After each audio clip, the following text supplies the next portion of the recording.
संसारी जीवन में मरचा खाना शुरू कर दिया था कि मरचे का हट अन्न का त्याग कर दिया और मरचा और आलू का भोजन शुरू कर दिया कि देखो तो वो चंबल घाटी है। हाँ, तुमको एक दिन भागना पड़ेगा। मैंने बोला गुरुजी मैं आपका शिष्य हूँ, कैसे भाग सकता हूँ? सर भले कट जाए, हम भाग नहीं सकते। भगवान, आप जिस तरह से बात कर रहे हैं ऐसा लग रहा है कि आपको पिछले जन्म का भी बात याद था। जरूर जरूर। देखो देखो, इंसान जब मरता है, एक बात आप ध्यान करिए कि किसी का कर्जा बाकी होता है, हाँ, किसी का देने का होता है, किसी का लेने का होता है। ये बात आपको मानना पड़ेगा। तो भगवान, ये आपका दूसरा जन्म है तपस्या करते हुए? नहीं, तीसरी बार आ रहा हूँ। ऐसा हमारा 5 जन्म, मुझे जैसे जैसे हम तपस्या करते हैं तो इनकी कृपा से कुछ ज्ञान हमको मिलता है। पहला जन्म हमारा सर्प का था, सर्प का। अच्छा, पहला जन्म आपका सर्प का था? सर्प का, जिस पर हमारे गोरखनाथ जी विराजमान है। तो तीसरा जन्म हमने पंडित का लिया। तो इसके बाद ठाकुर और पंडित 2 जन्म हम यहाँ तपस्या किया है। पहला सर्प, दूसरा ठाकुर, तीसरा पंडित, चौथा जन्म हमने नारी रूप लिया है। ये हम लोग का चंबल घाटी इलाका है। यहाँ में वॉचमैन कहो, दरोगा कहो, ड्यूटी मैन कहो या सफाई कर्मी कहो। तो ये यहाँ में मिर्ची खाते हैं। हाँ, मिर्चा आप खाते हैं और भगवान जी को भी वही चढ़ाते हैं। भगवान ने कितना दिन हो गया लगभग ये साधना करते हुए? ये साधना, न मुझे भूख लगती है, न प्यास लगती है, न ठंडी का एहसास होता है, न गर्मी का। न जब भी हम धाम बनाए, मैं पूजा पाठ कुछ, मुझे गुस्सा आता है तो मेरे मुंह से गाली भी निकल जाती है। इनको भी मैं गाली देता हूँ। अरे गाली देके मूर्ति हंसती है। खाते हैं मिर्ची, बोलते हैं मिर्ची, सुनने वालों को लग जाती है मिर्ची। मेरा क्या दोष है? ये मेरा अनुभव बता रहे। राधे राधे दोस्तों, स्वागत है आपका हमारे YouTube चैनल संतों के चरणों में। साथियों, इस समय हम लोग हैं अंबेडकर नगर जिले में। ये चौड़ा घाट है भैया, चौड़ा रामनगर घाट है। साथियों, यहाँ पे हम लोग आए हुए हैं। महाराज जी यहाँ पे जो रहते हैं वो सिर्फ मिर्चा का सेवन करते हैं और उनको लोग मरचाहे बाबा के नाम से बोलते हैं साथियों। और ये वह शक्तिपीठ है, वह स्थान है जो कि यहाँ पे महाराज जी की कुटिया है। अभी महाराज जी की कुटिया का हम दर्शन कराएंगे। और साथियों, ये स्थान बगल में देख लीजिए, सरजू मैया बह रही हैं जो कि यहाँ पे आकर के घाघरा नाम से जानी जाती हैं।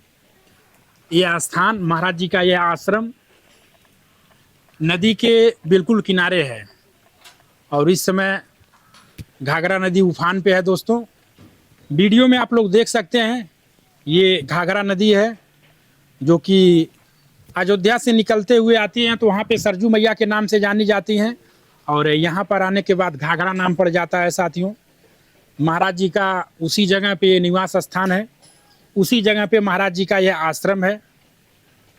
और यहीं बगल में पशुपतिनाथ का भी मंदिर है जो आप लोग देख सकते हैं वीडियो में।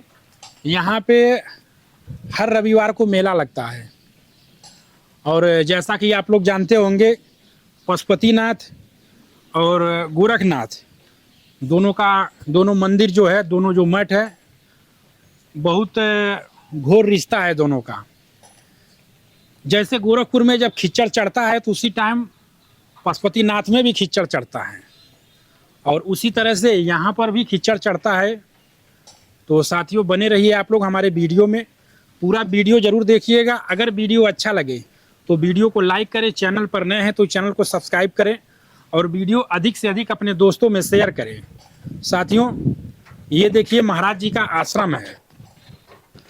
वीडियो में आप लोग देख सकते हैं, यहाँ पे निर्माण कार्य अभी पर हो रहा है। अभी यहाँ पे निर्माण कार्य हो रहा है, वीडियो में आप लोग देख सकते हैं। यही महाराज जी का आश्रम है। साथियों, ये देखिए महाराज जी का आश्रम है और महाराज जी सामने मिल गए हैं। महाराज जी का दर्शन करेंगे, महाराज जी से सत्संग लेंगे और उनके जीवन के बारे में जानने की कोशिश करेंगे। तो महाराज जी, दोस्तों यही महाराज जी का आश्रम है। हमारे कितने यूट्यूब के परिवार, बहुत लोग कहते थे महाराज जी का दर्शन कराइए, महाराज जी का आश्रम कहाँ है, वहाँ ले चल के आश्रम का भी दर्शन कराइए, महाराज जी का दर्शन कराइए। तो साथियों, इस समय हम लोग पहुँचे हुए हैं महाराज जी के पास। आप लोग महाराज जी का दर्शन कर रहे हैं।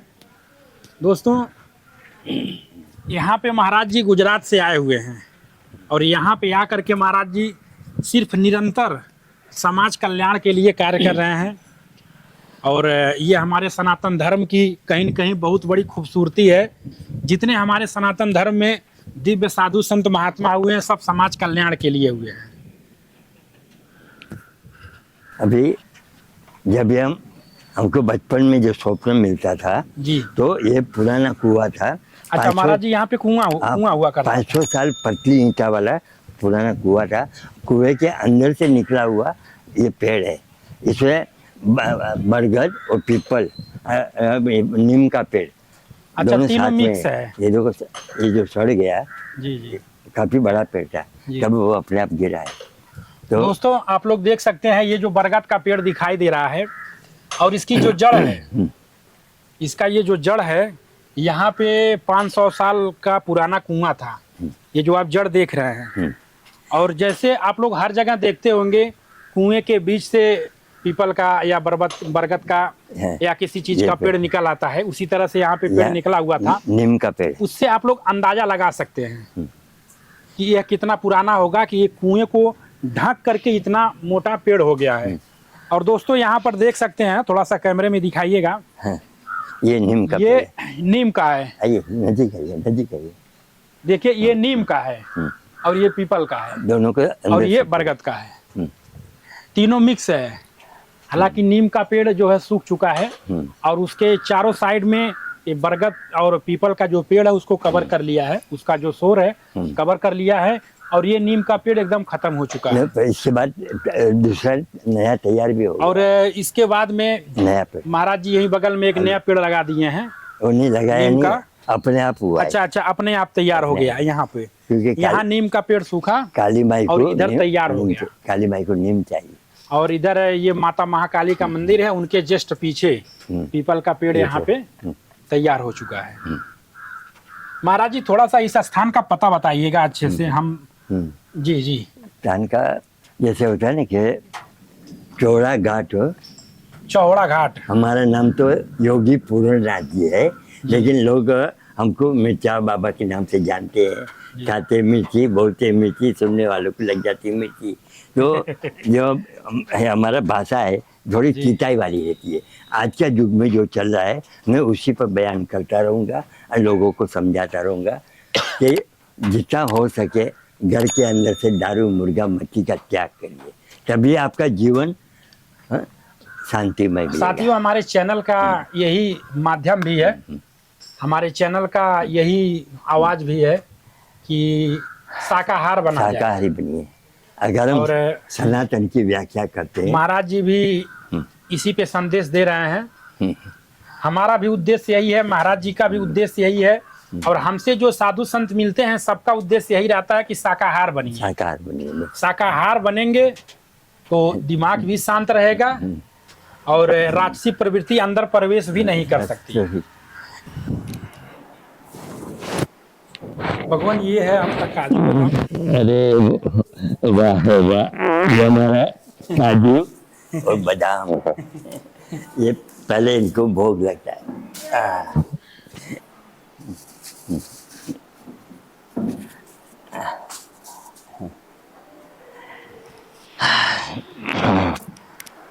भगवान, हमारा नाम राजेश मौर्य है और हमारे चैनल का नाम है संतों के चरणों में। बहुत बढ़िया, बहुत बढ़िया। और प्रभु जी, हम लोग का निवास स्थान गोरखपुर है। महाराज जी, बहुत आपका नाम सुने थे और ये यहाँ इस स्थान का जो प्रताप है वो भी सुने थे, तो हम सोचे एक बार महाराज जी का दर्शन करें और हमारे चैनल के माध्यम से और भी लोगों तक आपका दर्शन करवा सकें। जरूर। सबसे पहले हम ये जानना चाह रहे थे कि आपको मरचावा बाबा यहाँ क्यों बोलते हैं लोग? बहुत अच्छा सवाल पूछा आपने। जब विषपान की नौबत आई, सब देव की हिम्मत नहीं हुई, वो काम शिव जी ने किया। हाँ, तो जो असंभव होता है वो कार्य शिव जी ने किया। हरा हल जल पी गया, तो वो जहर है। तो हमने सोचा हम भी संसारी में से आ रहे हैं, तो भक्ति लाइन में जाने के लिए, संत बनने के लिए हमको क्या करना पड़ेगा। तो भक्ति में तो हमको न समय मिलेगा न, तो हमने क्या संसारी जीवन में मरचा खाना शुरू कर दिया था कि मरचे का हट अन्न का त्याग कर दिया और मरचा और आलू का भोजन शुरू कर दिया। तो हमारे पिताजी और माताजी को मालूम था कि जब हम लोग मेला लगता था तो नागा लोग और हमारे नाथ संप्रदाय के लोग जाते थे। तो छोटी उम्र में 5 साल की उम्र में मैं बाबा जी को बोला कि आपका एक कुंडल हमें दे दो। तो मजाक में तभी हमको इतना बुद्धि नहीं था, तो उन्होंने कहा कि बच्चा ये आपका काम नहीं आएगा, ये संत लाइन में जाएगा, ये हमारा गुरु भाई है।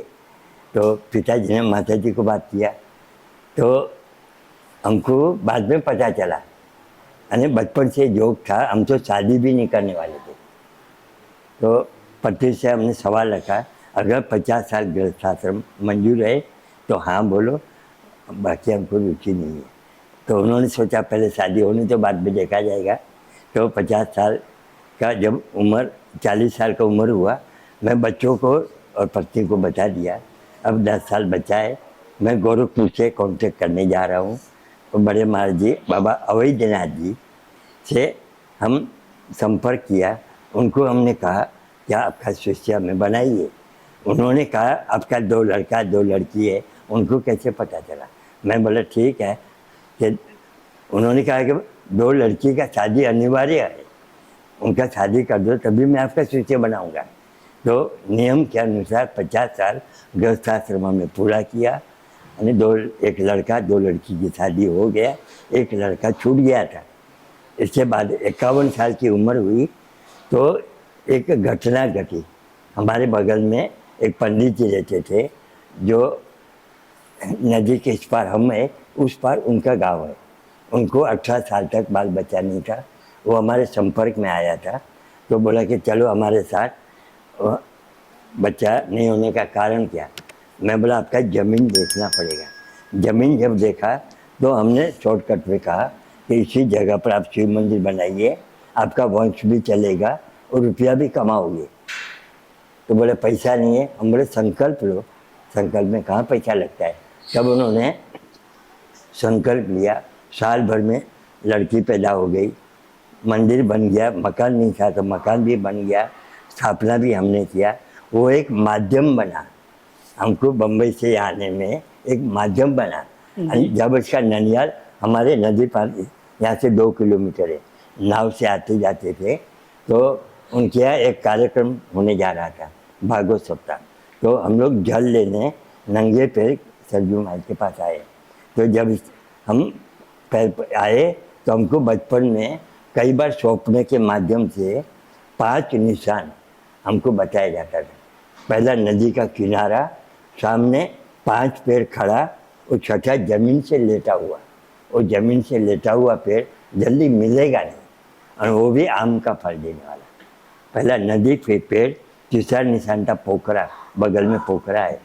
चौथा निशान था पुराना कुआं, 500 साल पुराना कुआं है, बरगद का पेड़ है। तो हमने क्या किया कि वो बरगद का पेड़ रहने दिया, कुएं के अंदर से निकला हुआ है। कुएं का पटान करके भैरव जी यानी काली माई को स्थापना कर दिया। 5वां निशान शिव का मंदिर, आगे पशुपतिनाथ ये नाम का मंदिर है। तो पशुपतिनाथ और गोरखनाथ से संबंध है, नेपाल काठमांडू। तो वहाँ भी मंदिर है, बगल में नदी है, सामने जो पहाड़ है गोरख टीला के नाम से मशहूर है। यहाँ भी आमने सामने मिला तो हमको कुछ भास हुआ कि ये हमारी पूर्व जन्म की तपोस्थली हो सकती है। तो हमने बड़े महाराज जी से राय लिया कि गुरु जी सरजू नदी किनारे हमको बचपन से जो स्वप्न आता था वो सारे निशान हमको यहाँ मिले हैं। आपकी क्या राय है? अगर आप अनुमति दो तो मेरा छोटा सा आश्रम बनाने का मन कर रहा है। उन्होंने अपने ज्ञान योग से कहा, बेटा ये तेरी पूर्व जन्म की तपोस्थली है, पहले तो उसको जगाओ, मेरी सेवा करने की ज़रूरत नहीं है, वो ज़मीन तुझे बुला रही है। तो मैं और फिर भी क्या बोले कि देखो वो चंबल घाटी है, हाँ तुमको एक दिन भागना पड़ेगा। मैंने बोला गुरुजी मैं आपका शिष्य हूँ, कैसे भाग सकता हूँ? सर भले कट जाए, हम भाग नहीं सकते। भगवान आप जब यहाँ आए थे तो यहाँ ऐसे ही था कि जंगल जंगल झाड़ी बगल में गांव है। शाम को 5 बजे के बाद ये हमारा रोड लॉक हो जाता था। 40 हॉर्स पावर का मशीन लगा था, दिन में उल्टा चले, रात को 12 बजे बिना डीजल फक फक चालू हो जाता था। लोग डर के मारे 5 बजे के बाद यहाँ से कोई प्रस्थान नहीं करते थे। ऐसी वीरान जगह हमने चुना। वो ऐसा क्यों हुआ इसका भी सबूत बता रहा हूँ कि यहाँ का स्थान देवता को मालूम था हमारा आगमन होने वाला है, बाबा गोरखनाथ जी विराजमान होने वाला है, तो उसकी मशीन चलने नहीं दिया। अब वही मशीन बगल में धमकारा में चल रही है, तो ये ठोस प्रमाण है। तो बड़े महाराज जी भी यही कहा, तो ये हमको प्रमाण मिल गया। फिर टुकड़े टुकड़े ज़मीन लिया, 4-4 बीघा का प्लॉट था, 5 टुकड़ा जोड़ के अब 1 बीघा ज़मीन हुआ है, यानी टुकड़े टुकड़े हमारा बांधकाम हुआ है। तो हम बम्बई से रुपया लेकर थोड़ी आए थे, लेकिन इनके सानिध्य में हम जिंदगी पार करना चाहते हैं। भगवान आप जिस तरह से बात कर रहे हैं ऐसा लग रहा है कि आपको पिछले जन्म का भी बात याद था। जरूर जरूर। देखो अब एक बात ध्यान करो, कहाँ गुजरात कहाँ बम्बई, नोटों का खजाना उधर है, उधर है। वो छोड़ के मैं चंबल घाटी में कदम रखा है। यहाँ के लोग वहाँ कमाने जाते हैं, वो छोड़ के मैं यहाँ आया हूँ। इससे बड़ा प्रमाण क्या बताऊँ? हाँ, दूसरी बात हमको ये नया नहीं लग रहा है, क्योंकि स्वप्न के माध्यम से ये दृश्य मैं कई बार स्वप्न में देख चुका हूँ। यानी आप लोग भी, हमको नया नहीं लग रहा है। आपको भी अनुभूति होगी कि हमारे गुरु जी से कोई जरूर संबंध है। ये पूर्व जन्म का न यहाँ कोई मेरा रिश्तेदार है न कोई परिचित है। एकदम अनजान क्षेत्र में कदम रखकर आज जो इतनी कामयाबी मिली है, ये शास्त्र प्रमाण है। देखो इंसान जब मरता है, एक बात आप ध्यान करिए कि किसी का कर्जा बाकी होता है, हाँ किसी का देने का होता है, किसी का लेने का होता है, ये बात आपको मानना पड़ेगा। तो गए जन्म में जो हमारा कर्जा बाकी था, हाँ, तो हम चुका रहे हैं, और जिससे हमको लेना था वो दान के रूप में आके दे के चला जाता है। ये खास प्रमाण है। ये इंसान जब मरता है कभी उनका हिसाब किताब पूरा नहीं होता है, कुछ तो हिसाब बाकी रह ही जाता है। तो दूसरे जन्म में हम लोग हिसाब पूरा करते हैं। भगवान ये आपका दूसरा जन्म है तपस्या करते हुए? नहीं, तीसरी बार आ रहा हूँ। ऐसा हमारा 5 जन्म, मुझे जैसे जैसे हम तपस्या करते हैं तो इनकी कृपा से कुछ ज्ञान हमको मिलता है। पहला जन्म हमारा सर्प का था, सर्प का। अच्छा, पहला जन्म आपका सर्प का? सर्प का, जिस पर हमारे गोरखनाथ जी विराजमान है, हाँ? उनका सर्पासन है, हाँ? तो तभी भी हमारा कुछ नाता रहा है इनका।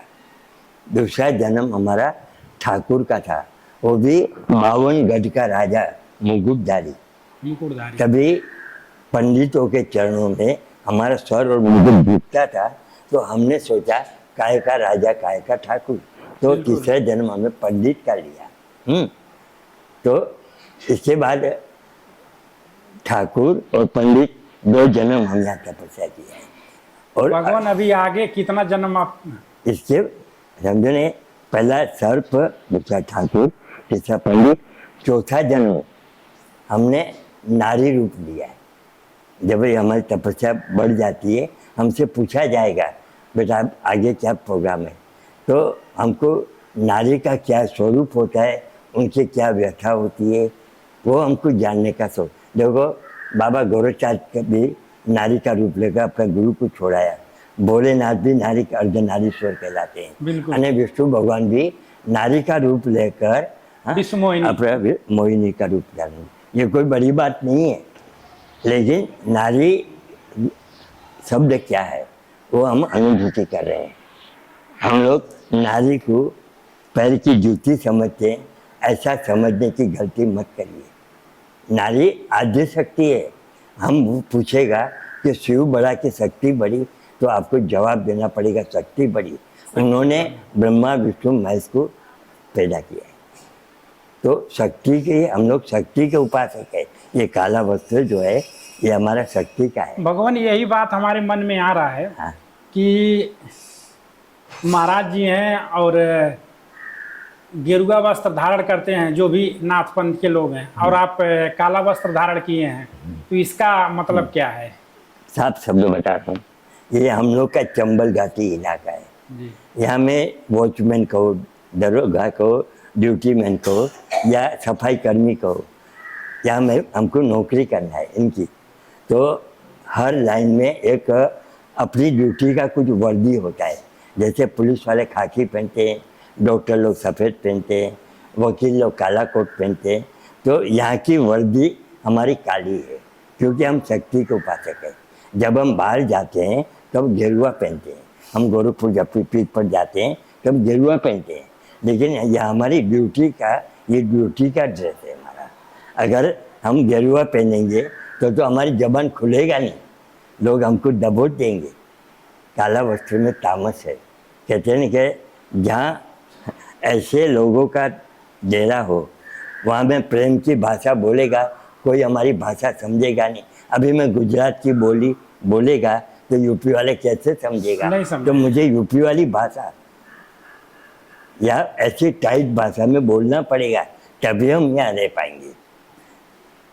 तो ये भगवान आप मिर्ची खाते हैं, हाँ, मिर्चा आप खाते हैं और भगवान जी को भी वही चढ़ाते हैं। भगवान ने कितना दिन हो गया लगभग ये साधना करते हुए? ये साधना हमारी माँ ने वचन दिया था कि जब तक मेरी हाजिरी है तब तक मैं योगी बनने नहीं देगा। उनको मालूम था मेरा योगी बनना है, लेकिन वो तो मुझसे देखा नहीं जाएगा। तो जब मेरी मैयत हो जावे तब दूसरे दिन तुम बन जाना। तो वो शर्त के अनुसार जब उनका देहांत हो गया, आज समझो 42 साल हो गया, तब से हमने अन्न का त्याग कर दिया, दाढ़ी रखना शुरू कर दिया। मुझ तो हम बचपन से रखते थे, लेकिन दाढ़ी रखने नहीं देती थी। तो जरूर फिर हमने गोरखपुर से अपने गुरु की खोज में निकले, तो हमको इनसे लगाव था। तो इनका हेड ऑफिस है गोरखपुर, तो बड़े महाराज जी से संपर्क किया 1980 में। तो उन्होंने हमारी ललाट देखा, वो भी इंटरव्यू लेते हैं हमारा। तो सब देखने के बाद बोला कि मैं केला तो बनाऊंगा, लेकिन अभी नहीं, 10 साल के बाद तुम्हारा 50 साल पूरा हो जाएगा, शादी में से मुक्त हो जाओ, तभी मैं बनाऊंगा। तो नियम के अनुसार जब 51 साल की उम्र हुई तब हमने बाबा जी की आज्ञा से यहाँ नींव रखा और धीरे धीरे इसका विस्तार हुआ है। यानी मर्चा तो हम 42 साल से छोड़ दिया, मैं अन्न खाना छोड़ दिया। हमने सोचा ऐसा कौन सा वस्तु खावे जो तपस्या भी होवे, यानी जल पीने के लिए एक साधन बने। तो हमने आलू और मर्चा, वो भी एक कटोरी माप है, एक कटोरी दिन में, एक कटोरी रात को, एक कटोरी बस 2 कटोरी हमारा भोजन है। एक कटोरी मिर्चा, एक कटोरी आलू? नहीं, दोनों मिला के। अच्छा, दोनों मिला के। दोनों मिला के। हाँ?